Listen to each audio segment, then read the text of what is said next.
课文2บทเรียนที่2มากับจางฮวาเรียนโดยตนเองในหอสมุด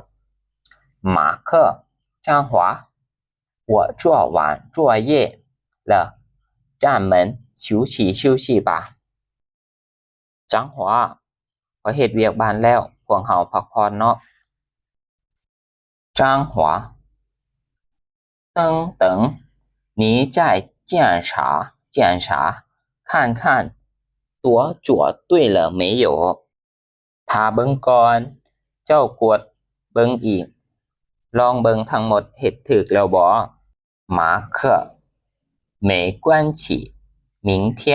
老师会检查的บ่เป็นหยังมื้ออื่นอาจารย์จะกวดเบิ่งอยู่张华我来看看哎呀是道题你做错了3道เอามาคอยเบิ่งดูไอ้ยะคำถาม10ข้อเจ้าเฮ็ดผิด3ข้อแล้ว马克真的吗แท้บ่张华你再看看เจ้าลองเบิ่งอีกดู马克好吧โอ้ดีเนาะ张华你们学到第几课了พวกเจ้าเรียนฮอดบทที่เท่าใดแล้ว马克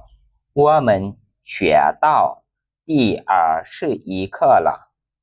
พวกคอยเรียนฮอดบทที่21แล้ว张华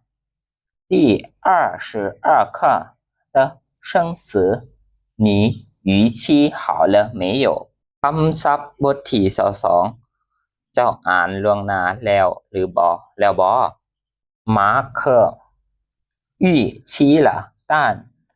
没预期好อ่านล่วงหน้าแล้วแต่อ่านยังบ่ได้ดี张华老师不是每天